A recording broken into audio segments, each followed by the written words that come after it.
Carrie Porter. I'm APH, and I'm proud to be a part of the Biointegrative Health Center team. My webinar tonight is titled The Brain-Gut Connection and Colon Hydrotherapy. First, I'd like to wish everyone, friends, family, patients, and newcomers a prosperous and joyous and prayerful, mindful new year. We're all still going through a lot of downfalls with the virus in our society, and so I'm just wishing everybody to be very mindful and very prayerful of the blessings that we have. All right, next slide, please. This webinar has some tips. So during the presentation, we're going to go through, I'm going to read a few of the lecture chart notes, and then we'll stop for a little question and answer period about halfway through. And then at the end of the webinar, there'll be a poll. And then we on Biointegrative side would appreciate some feedback. All right. And then I believe toward the end, the host will unmute the microphone so you can have discussion questions, and then I will actually be able to hear you. In the meantime, if you could, there should be a chat section on the right hand side of the screen. Hopefully y'all can see it, for you to type in your questions. Some of the questions might pertain towards the end of the slide, some might pertain to what I've already discussed. All right, thank you so much. And next slide, please. My first slide is called The Brain and the Gut Share Information. So our brains and our guts are assimilated through the axis, through the vagus nerve. When you're hungry, your brain sends a signal to the gut. And then likewise, when you're feeling stressed out or have anxiety, the brain sends a signal back to the gut. Sometimes you could get a sensation of butterflies in your stomach. There's a pathway, there's a link between the two, with neurotransmitters and hormones traveling back and forth. So these things, our brains and our guts actually share information. I'd like to read a little story. It was a patient I had 5 or 6 years ago. He was a triathlete, and I'll just call him Sam. Sam came into the office, the clinic I was working at a few years back, and he was a 6 foot tall athlete, triathlete. And so I said, Sam, what brings you in today for colon hydrotherapy? He said, well, I saw an ad in the Healthy Beginnings magazine. And I said, well, you look the picture of health, Sam. What brings you in here? And he said, well, you can't tell. This kid, he was 26 years old. He was a triathlete. He had 6-pack abs, probably 2% body fat. So he said, well, I know you can't tell, but I've been eating kind of junky fast food every once in a while, not a clean diet, sodas for about 1.5 years. And he kept saying my performance level, my energy level in my triathlons was down, like not running as fast, I'm not biking as fast, and I have low energy. And that's almost been 1.5 years as well. So I said, Sam, what else can you think of that might not be related to coming in for colon hydrotherapy today? So he thought about it for a minute, and he said, out of nowhere for the last year or so, I've had anxiety, and I'm normally a chilled out dude. I don't have anxiety. I don't know what's wrong with me. And I said, all right. So my bingo moment as a practitioner went off in my brain that said, all right, here's one symptom. I said, all right, let's keep going. What else can you think of that might not be related to coming in for colon hydrotherapy today? So Sam thought about it for another minute, and he said, well, I have insomnia. He said, I used to sleep sound 8, 9 hours, no problem. And again, for about the last 1.5 years, I can't sleep. I don't know what's wrong with me. So I have anxiety and I can't sleep. So there's another bingo moment in my mind. So I put Sam through, and again, Sam he said he had regular bowel movements. So for him, I'm not sure what regular means. Could have been once a day, could have been twice a day. So I said, Sam, due to the symptoms of the brain that are out of control because of the toxic gut, I'm going to put you through 5 colon hydrotherapies in 1 week. So he kind of flipped out about that, but he agreed. So I put Sam through 5 colon hydrotherapies in a 7-day period, and I just told him to come back on Monday and tell me how he feels. Well, during that time, during session 2, 3, 4, and 5, I could see a lot of toxic waste coming out of Sam's colon, to the tune of, by the end of the 5th procedure, 6.5 pounds of stool that was stuck in Sam's colon came out of Sam's colon. Sam comes back to me on Monday. He walks in, he jumping up and down with energy, and he said, Carrie, I'm sleeping like a baby. I have no more anxiety. My runs are up. My bikes are up. My swims are up. I have amazing energy. I'm cured.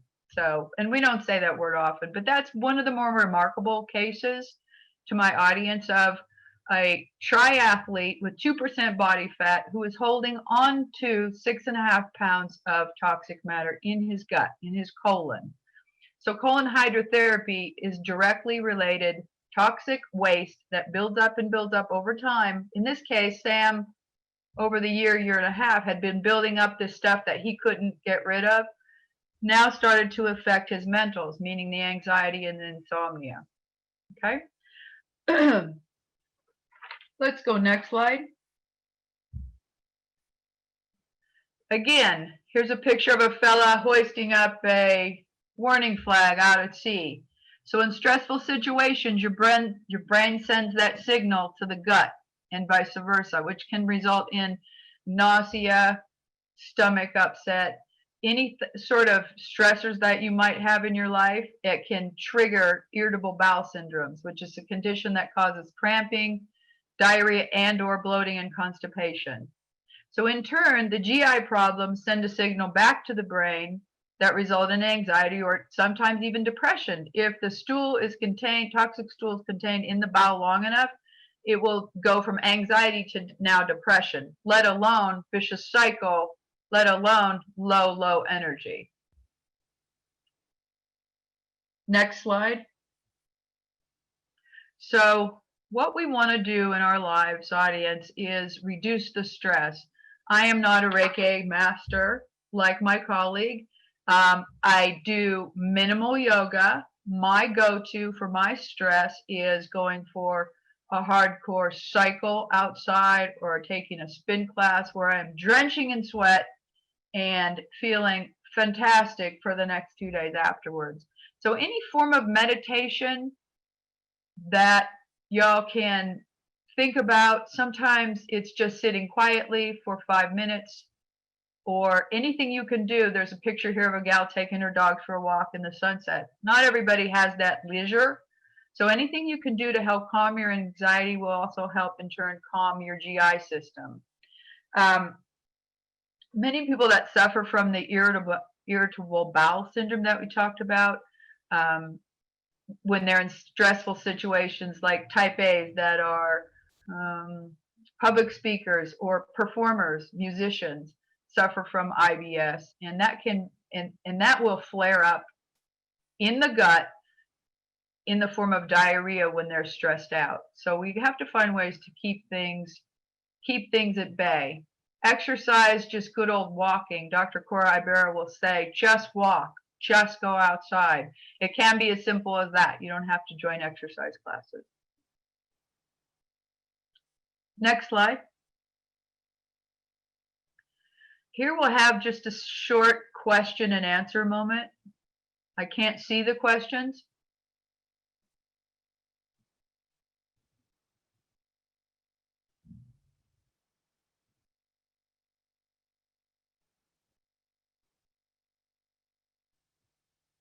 Hello?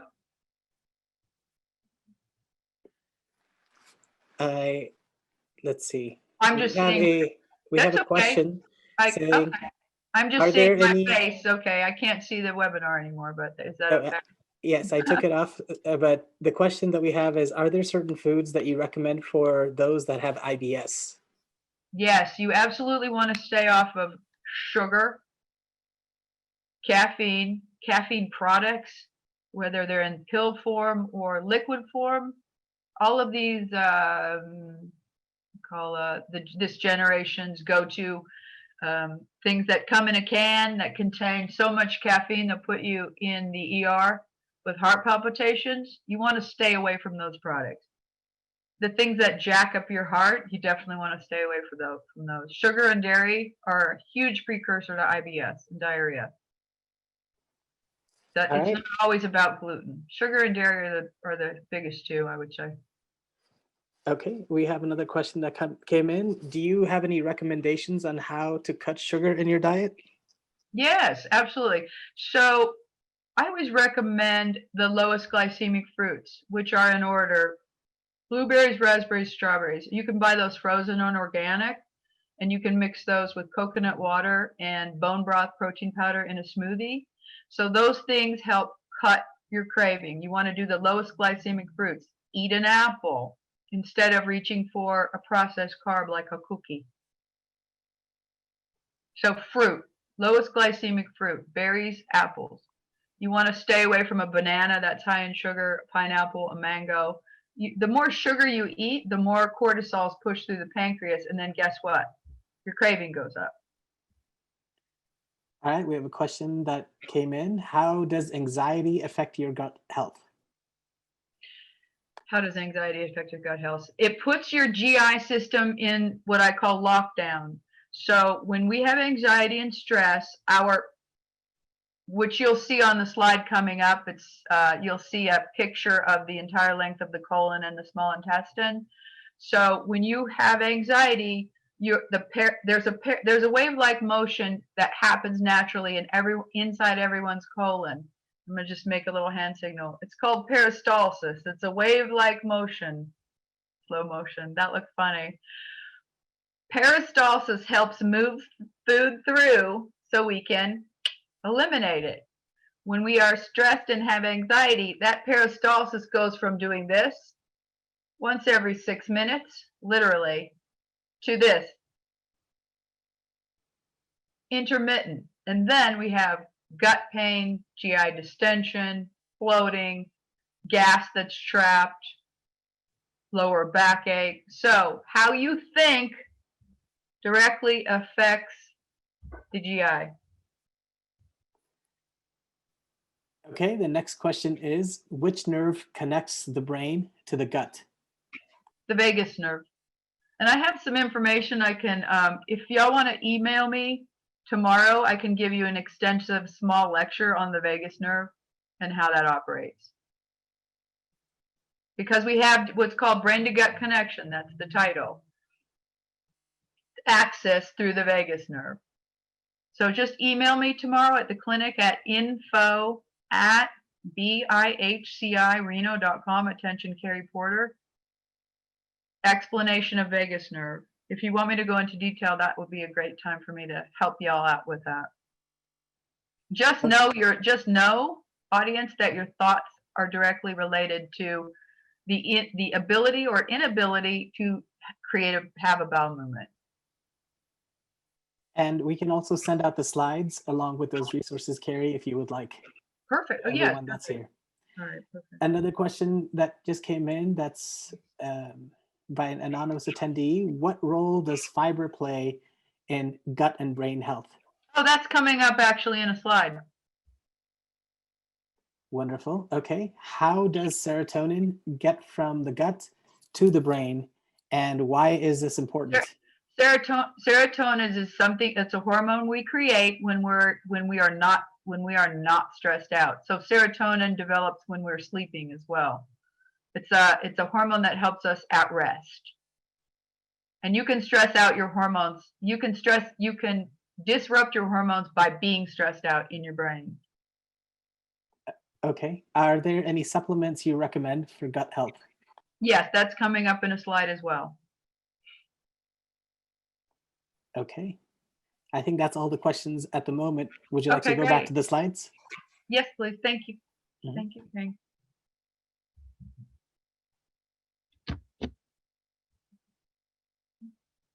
All right. This slide is called Understanding Colon Hydrotherapy. So what I did was I created a slide, or just created a picture of the entire length of the colon. depending on how tall you are, the colon can be 5 foot to 7 foot long. So that's a very large tubing. This is, and then not in this, depicted in this picture, is 20 feet of small intestine. So I'd like to just sort of read about the digestive process. I'm going to read. The digestive process begins in the oral cavity, which is our mouth, and ends at the anal canal. How well we chew our foods matters! Exclamation. So chewing, digestion starts with proper maceration of our food, chewing. A lot of us will have a juicy steak in front of us. That wouldn't be me, but a lot of us would have a juicy steak in front of us. They cut off a piece of steak and it's about chew, chew, swallow. Chew, chew, swallow. You're not really macerating that steak. So that steak stays undigested. So let me just go on. Think of the digestive system as the flow of energy carrying substances, which are foods, as a direct supply of energy. It also carries water, vitamins, and minerals into our bloodstreams. Saliva in our mouth interacts with our food to lubricate for easier transport. Saliva contains a relatively high content amount of potassium and hydrocarbonate, and our saliva is slightly alkaline. Saliva also contains an enzyme to break down the digestion of carbohydrates. So when we chew, there's a digestive enzyme to break down anything that's a carb. This enzyme is called amylase or ptyalin, which breaks down carbohydrates, are mostly starches, as we know, and sugars, and via dextrin to the disaccharide maltose. Then food content travels to our stomach. The stomach's parietal cells also produce another digestive enzyme, hydrochloric acid, which denatures the proteins and activates pepsin. So those of us that have digestive issues and are not chewing our food properly, the digestive enzyme has a hard time breaking down anything that's a protein. High fatty meals can take 5 hours longer than a normal 12 to 24-hour meal that's digested in the stomach. So things like things that aren't macerated properly, like corn, pork, steak, those are the things that are not nuts. We kind of tend to chew, chew, swallow, not macerate a nut or soak our nuts before we eat nuts, which a lot of people do.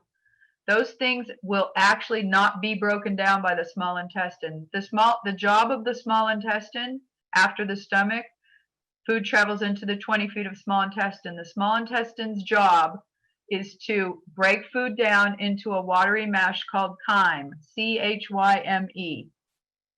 Then food travels through the ileocecal valve to the length, as you see in the picture, the length of the colon. The colon only has one job. The colon's job is through the wave-like motion, which I described earlier, peristalsis.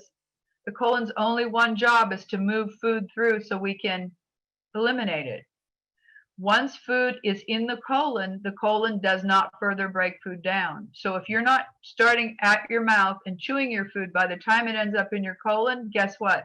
It stays in whole chunks, just like my example of triathlete Sam. He had so much matter stuck in the flexures of the colon. So you have to think 6, 7, 8 foot of colon. The flexures under the stomach are called the splenic flexure. Those are very deep crevices under the liver gallbladder, hepatic flexure. Those are very deep pockets where stool can get stuck. Stool meaning food that's not broken down. And that's why a lot of folks have a lot of trouble with constipation, is because they have food stuck in those junctures. That's probably the simplest way of describing how the colon works.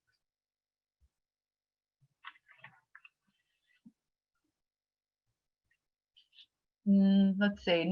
Let's go to next slide, unless somebody has a question, a breakthrough question on that. No? All right, maybe not. So colon hydrotherapy is the oldest form of natural healing. Water therapy, today we call it colonics or colon hydro meaning water, right? Dates back to the Egyptian times. Egyptians used to use reeds. Anybody that lives by a river knows what a reed is. It's a hollow bit of shrubbery. And the Egyptians used to use the hollow reeds the same way we use a speculum in the rectum during colon hydrotherapy. So they used to use those to reduce fevers. They're standing in the river using a reed that's hollow, inserted in the rectum. Sounds harsh, but that's the way they did it back in the 1500 BC. As I stated before, this particular slide states the length of the colon. During colon hydrotherapy, we have water in, fecal matter out, water in, fecal matter out, a very, very slow drip that goes just only through the colon. The water doesn't go anywhere else. It doesn't go to the small intestine. It doesn't travel to the stomach. It stays in the colon.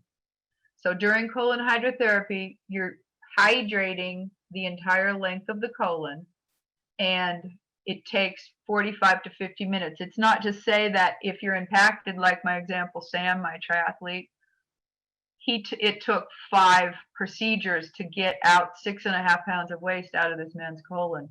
So to do colon hydrotherapy is not going to unimpact a chronically constipated person unless they do it again and again. And the sooner they do it, the better. In other words, you have a colon hydrotherapy, I wouldn't wait if you're constipated and have these issues, folks. Don't wait a month in between procedures. Get 1 to 2 per week until you see all of that elimination. And you'll know when you're feeling better, because you'll feel better mentally as well. All right, I suppose we can move to the next slide, please. All right. So again, the washing of an organ dates back to the 1500s. In Epper's Papyrus, it's an ancient medical documents, describes many benefits of colon hydrotherapy. Again, we already talked about the reeds in the river to induce water flow into the rectum. There was a doctor in the 1900s, his name was John Kellogg. He used forms of colon hydrotherapy on several thousand of his patients. And then in a 1917 edition of the American Medical Association, we've all heard of that, Dr. Kellogg reported over 40,000 of his GI cases, of which he had used surgery in only 20 of the cases. The other cases, the thousands of cases, were helped with cleansing the bowel, colon hydrotherapy, cleaning up the diet, and exercise. Because guess what? If we don't move, those of us who are couch potatoes and never take a walk or don't have a job where you're working outside, you definitely want to take a walk. And I'm not taking a walk with your arms to your side. You want to take a walk where you're moving. Hopefully you can see my arms going up and down, where you're moving that whole entire abdomen and that waistline. That's the only way to exercise your colon. Also, yoga is a good exerciser for the colon. Any sort of movement, but sitting still, not good. Next slide, please. All right, there are conditions. Let me see. I have some notes. Let's see. So there are some notes that I made on this slide. Conditions of a toxic colon, also known as autotoxification, defined as poisoning the body in part, colon cancer, or in whole through the bloodstream. So when you have examples are, I'm sure everyone knows someone in their life that has nasty foul breath. I can pretty much guarantee, and skin irritations, blemishes, acne, it's because of the gut. The gut is not clean. So, and again, mental disturbances of a toxic colon. Constipation is the major cause of this disorder, And also, this disorder causes many chronic degenerative diseases. The healing process takes time to reverse. Let's see.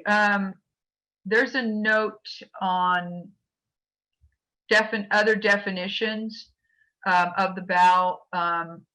Things like inflammatory bowel disease, diverticulitis are caused by inflammation, which is a herniated pouch, a diverticulitis, within the walls of the colon. The symptoms that occur with diverticulitis are abdominal pain in sudden onsets and bouts of diarrhea and vomiting. Let's see. Are there any questions at this point before we continue?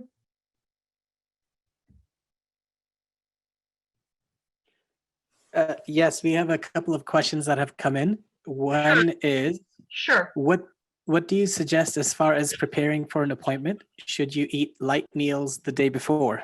Oh, that's a great question. So if it's your very first appointment and you have issues of constipation, or you're just coming in for general cleansing because you've heard it can help your health in general, what you want to do is 2 hours before the appointment, do not eat a heavy meal, because while you're lying on the table, which is it's the same situation as if you go into getting a massage, folks. You're on a sort of a table that looks like a massage table, and you're lying on your back, and the therapist will do a lot of heavy manipulation of the abdomen, i.e. massaging the flexures all the way around the colon. So if you're processing a sandwich and somebody's pushing on your abdomen, you might tend to get nauseous. So we want to have hydration the night before. If you weigh 100 pounds, I want you to drink 50 ounces of water.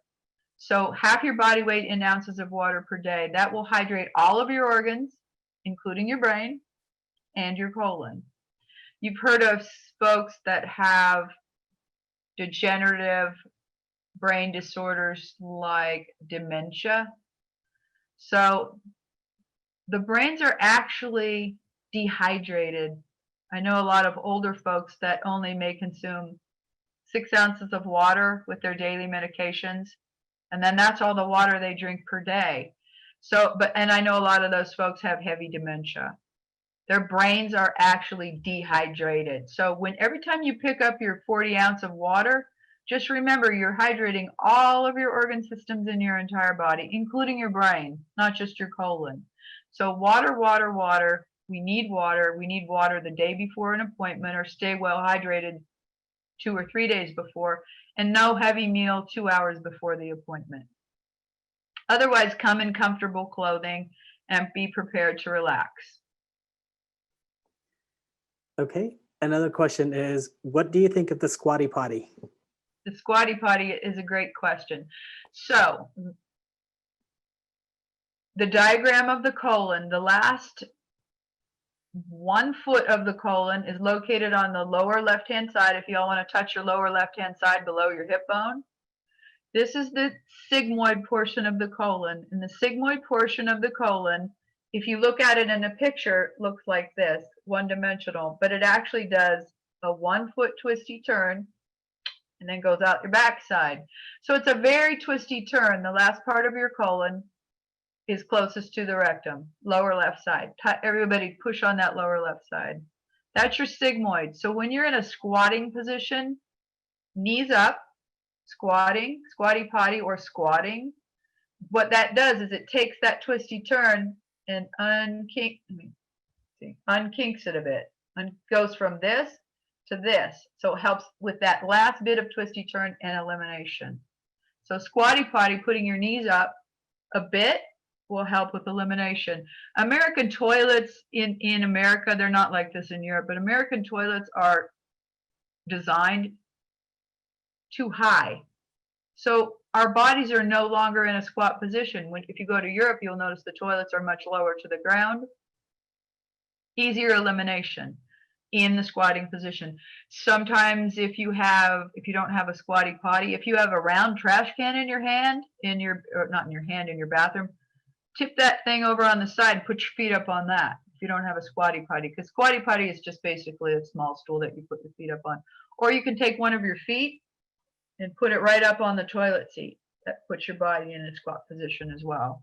So those tips help for easier elimination. Did that answer everyone's question on that? I think that was a very thorough answer. Another question is, can children have hydrocolonics treatments? The youngest child I've ever treated with colon hydrotherapy had Lyme's disease, and he had a twin sister. They were both 7, but they were tiny little children, and I believe you could order a speculum. That's the device that goes in the rectum where the water flows through into the colon. I think it does come in a child size, but 7-year-old with a regular size speculum, I remember the twin could only tolerate it for just 5 minutes, and then it was too painful. So that's the youngest child I've ever treated. So it would depend on the size of your child. If you have a bigger sized child, taller sized child, we could still probably order a child size speculum, but you would have to go through general consent. Obviously, the parent would have to be present.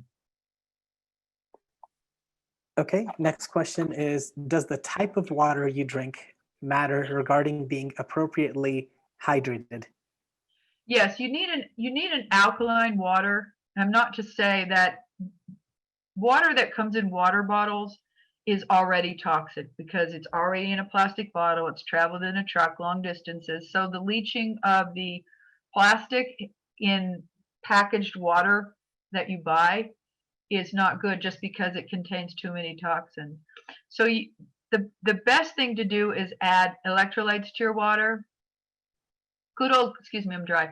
Good old coconut water has all of the electrolytes. It has natural sodium, potassium, magnesium. So you can't go wrong with good old coconut water, adding that to the amount of water you drink per day. Alkaline water is best. But again, the water that's put out by manufacturers is in a plastic bottle. So you're kind of, you're getting a good water, but it's already leaching hydrocarbons into the plastic. So it's best to get a filtration water machine for your home, or at least get a Brita, the things that you put in the refrigerator, and get a good filter on that. Did that answer the question? I believe so. And there's a follow-up. Is there a water filter you recommend?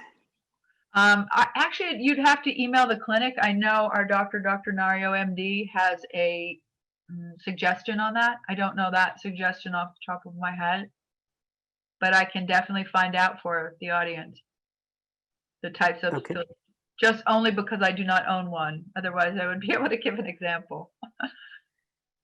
Okay. And are there other effective ways to do a colon cleanse orally besides colonic hydrotherapy? Well, colon hydrotherapy is water introduced into the colon. So colon hydrotherapy is definite to water in the colon. Just drinking water, you're hydrating all of your organs, including the colon. Those are all the questions that we have at the moment. All right. Thank you, Kim. Do we have another slide? I can't recall. Yeah. Okay. Sure. Okay, now we're talking about the fiber in our diet. So the reasons for auto intoxication and constipation are lack of fiber. So eating foods that are overly processed, like frozen foods that you microwave or put in the oven, those foods are already broken down too much. There's really no fiber left in them. Even if you have a tortilla, you're wasting your time eating it because there's no fiber in it. The only things that actually add fiber to your diet are actually chewing things. You want to chew the apple. You want to chew the celery. So chewing and macerating helps push that fiber into the colon. So things that are overprocessed, white flour acts like glue inside of the colon. I've had a couple of patients actually recently that were hooked. They were trying to do, the New Year's diet, and they're hooked on breads and cookies, and especially breads, and they can't seem to get off, not necessarily gluten, but any bread. Coming through the colon hydrotherapy procedure, this stool looks like stretchy rubber, and that's a direct result of the white flour product that turns to a glue-like substance in the colon. Doesn't even look like stool anymore. Just looks like a stretchy band. So imagine that getting stuck in your colon. You're never going to get that out if you're overloaded and overloaded and overloaded with gluten. Cheeses also in the colon cause a lot of constipation for a lot of my colon hydrotherapy patients. If they're hooked on cheese, by the time they're going through colon hydrotherapy, again, the poo is very stretchy and very, very sticky, and it doesn't come out. That's why they can't eliminate at home. It's a very sad situation. So if you can, if you eat cheese, gosh, 5 times out of 7, let's reduce the cheese to once a week and buy shredded cheese, because then you're not buying a block of cheese and eating a chunk of cheese at a time. Maybe put a little Parmesan, a little bit of sprinkled mozzarella on something, but stop buying blocks of cheese and eating blocks of cheese, because those get stuck in your colon. And again, pertaining to colon hydrotherapy. Fried foods, things that you are frying in hydrogenated oil, palm kernel oil, canola, not really an oil. Our body doesn't know how to assimilate those oils. So what happens is those oils turn to fat, like in the form of getting stuck in fat cells, like cellulite. If you're going to stir fry veggies, use grapeseed, coconut, good old olive oil, a high grade olive oil. Again, dairy, sugar, and alcohol are the biggest no-nos as far as adding more mucus to the stool. So sugars, dairies, and alcohols, you're not going to eliminate very properly if you're overloaded on those things. And I added in coffee. At our clinic, we do say you can have a cup of organic coffee. We don't say it's a no-no necessarily, but you don't want to drink coffee all day, because coffee is actually dehydrating to the colon. So you drink your water. If you drink coffee all day long, instead of hydrating the colon and all of your organs, you're dehydrating that colon, further perpetuating, your constipation. Any questions on that?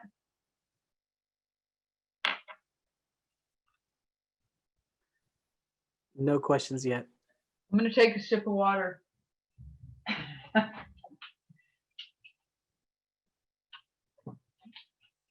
Okay.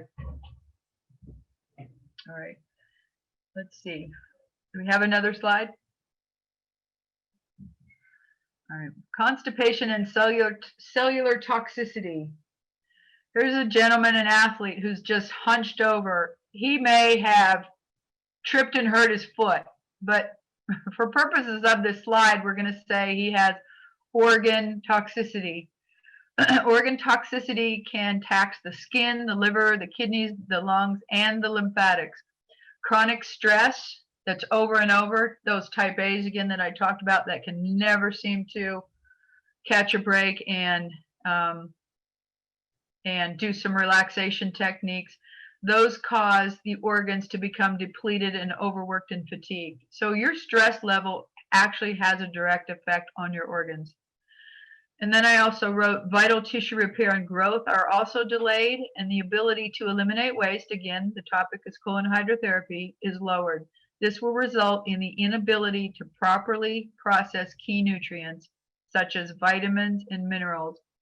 And then I'm going to talk a little bit about this slide. I'm just going to read from my note. So the body cells, I'll put it over here so y'all can see me or not. The body cells become inactive, and this results in a decline of tissue and organ function and a rapid decline in our overall good health. Toxemia is a condition in which the blood contains poisonous products which are produced by the growth of pathogenic bacteria, again, lying in the gut. So things like blemishes and pimples and itchy skin and pale skin and foul breath are also among the first indications of toxemia that has found its way into the body tissues, also the colon. One of the ways the body is able to manage toxic pollutants is to isolate them in our fat tissue, which we don't want. That can result in an overload of cellulite.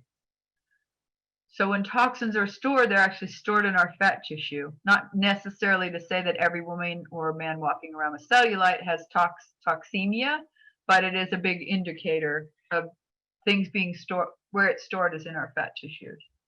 Are there any questions on this? There's a question, how is the pancreas related? The pancreas related. I'm not quite sure how to answer that off the top of my head. The pancreas pushes cortisol. Cortisol, I mean, a general summary, pancreas pushes cortisol. Cortisol creates a craving, and then when your cravings are increased, then you're going to tend to eat more carbohydrates. I don't have a more definitive answer than that off the top of my head. Sorry, guys. No other questions at the moment. Okay.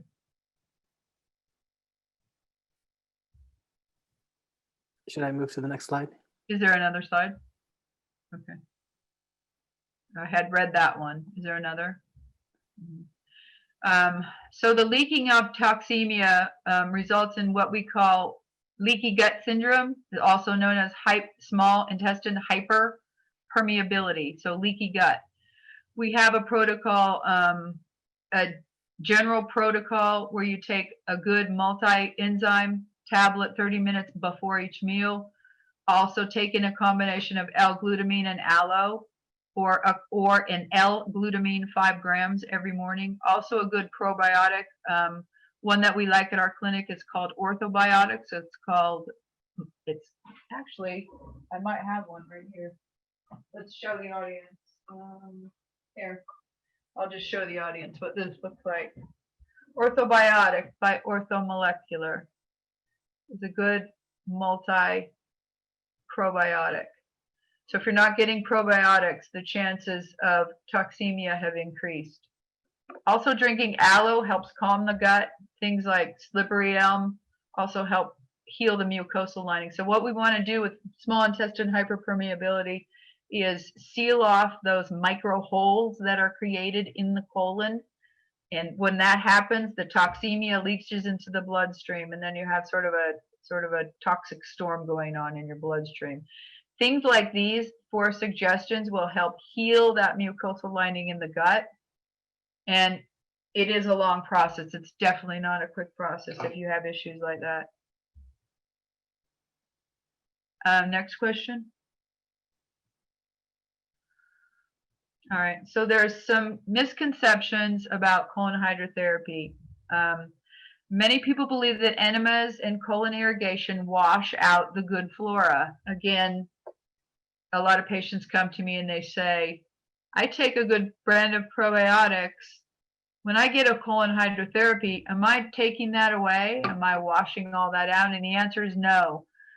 Only because when the feces are encrusted in the bowel, it's not possible for the lining of the colon to function normally. It also reduces peristalsis.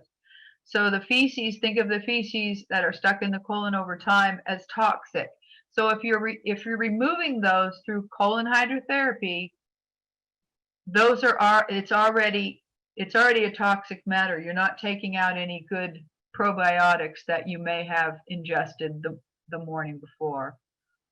The glands in the colon cannot produce the necessary intestinal flora or lubrication. Such lack of lubrication only serves to intensify the state of constipation and generate toxemia. Next slide. Other associated definitions of the bowel. I did mention diverticulitis. I'd also like to mention Crohn's disease, which is a hereditary malfunctioning that can result in lowering the immune system. Reduced inflammation that triggers your signs and symptoms of IBD, irritable bowel disease or IBS, abdominal pain, fatigue due to weight loss and severe diarrhea. IBS, again, irritable bowel, is related to stress and anxiety. In situations of high stress, a person with IBS will have intense diarrhea right before a speech or before a performance. So what you want to do is cut out sugars and dairies and alcohols, and try to reduce your stress level before any sort of public event where you might get panicked and have to shoot out to the restroom. Next slide. I think that's it. All right. Any more questions? And if I can't answer the question, I'll just be honest and I'll have you email me tomorrow at the clinic. We have one question. Where can you find aloe juice? Can you combine it with water? Aloe, you actually want to drink on its own, only because it's a bit thick and viscous. And if you dilute it with water, you're diluting the properties of the aloe, because what you want to do when you drink that aloe is have that aloe coat the lining of the stomach. It's very soothing on its own. I wouldn't suggest to drink it ice cold, but it is more palatable right out of the refrigerator than at room temperature. You can get aloe at Whole Foods Market, Trader Joe's, but make sure it's 100% pure organic aloe juice, which comes right from the aloe plant. If it's mixed with too many things, chemicals, you're going to get too much citric acid, and then there again is too much acid. It's like drinking aloe and squeezing a lemon in your mouth. It's counterproductive. You want to stick with just the aloe juice. Wait a good half hour before you have water, and definitely don't have coffee or like an orange juice after aloe. You're just negating what you just did as far as drinking the aloe. Just think of the aloe as coating and soothing. Keep it straight. Don't add water. Was that helpful?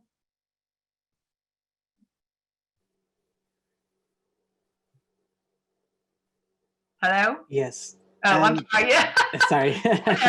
I was just looking at more questions coming in. One of our attendees. I wish I could see without my glasses, because I know my glasses are glary, folks. Sorry. One of our attendees is asking for help in finding someone in their area. And where do they live? In Reno, Nevada, or no? I am not sure. So, all right, I can be helpful and just generalize this question, caller. What you want to do is you want to look for colon hydrotherapist with what's called a closed system. Closed system. So closed system is the waste is going through tubes. Open system is where you're sitting in sort of a tub situation, where your bottom is sitting in sort of a tub situation, and you see and smell what's happening during the procedure. So you want to look for closed system. That's a type of machine for colon hydrotherapy. Also, the water is regulated with a closed system. The water is 100 degrees, so it's very comfortable. It's not too hot, not too cold. Basically, it's body temperature. Okay, and they are from Raleigh, North Carolina, and I would ask that for specific. Yeah, I think I had visited Raleigh, North Carolina before, and I believe there is a closed system in town. And off the top of my head, I can't think of the name, but there is a closed system in Raleigh. Definitely. I believe they're still in business. And I messaged them back to let them know to call the office and have a deeper discussion with you. Absolutely. Absolutely. One more question. How many treatments are typically required to help with issues like skin irritation, sinus issues, and chronic pain? Does that person also have constipation and other symptoms of overloaded colon? No. Not? So skin irritations do come from the colon, toxic colon. It's what you eat. Whether you're constipated or not, folks, what you eat comes out in your skin. People that consume fast food, I knew a couple people when I was younger that during high school, all they ate is fast food and they were loaded with blemishes, oily skin and blemishes. But you know, what you eat, what goes down, comes out. That's what you see. So.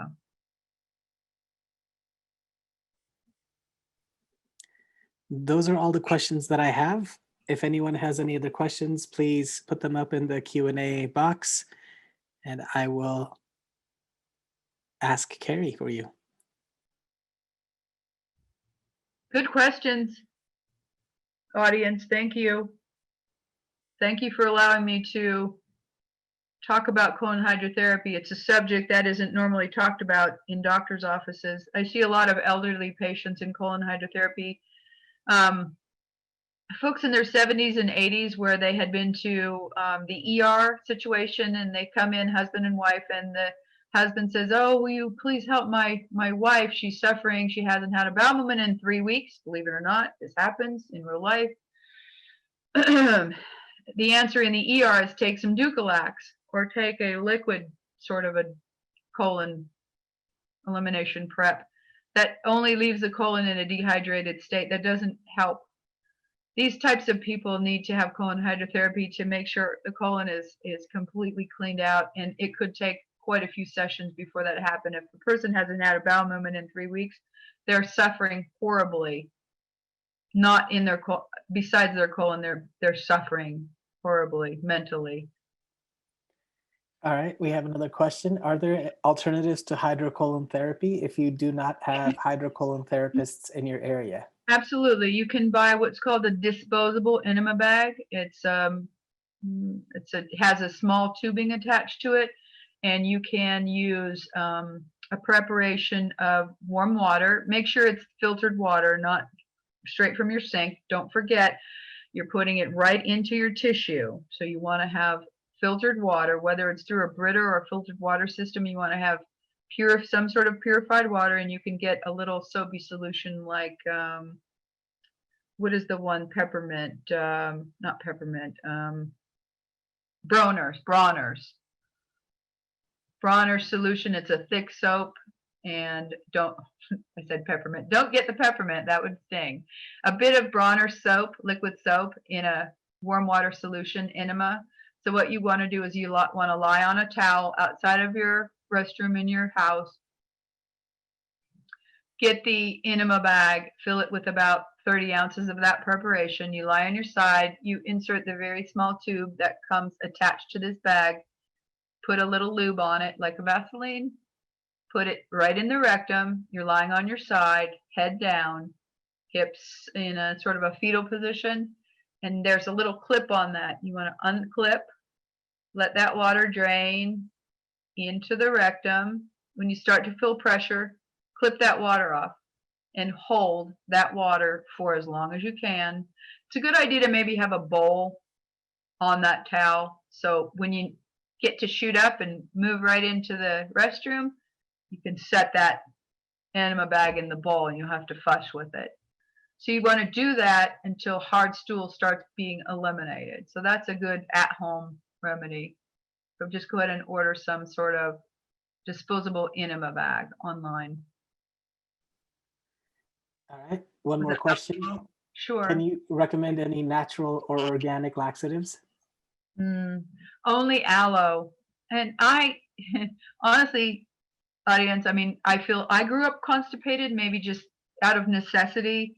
I got into becoming a practitioner of colon hydrotherapy 11 years ago out of necessity. So I have personally tried a bottle of aloe caps with no resolve. You have to drink enough water. So I would recommend, instead of the caps, I would recommend liquid aloe, and just drink plenty of water and eat plenty of fiber. Celery, apples, get the actual fiber. Fiber pills, if you're already constipated, honestly, they just turn to a gelatinous glue in the colon, and those pills will just get stuck in the colon instead of coming out. So you want to just chew that fiber, eat the fiber, don't use the pills. On just personal experience with that one, guys. All right, that's everything that I have on my end. Any other questions? Okay. Thank you, audience. Thank you for allowing me the time to meet with you tonight. And I definitely will honor answering all emails tomorrow at the clinic, info@bihcireno.com. All right, many blessings, audience. Thank you.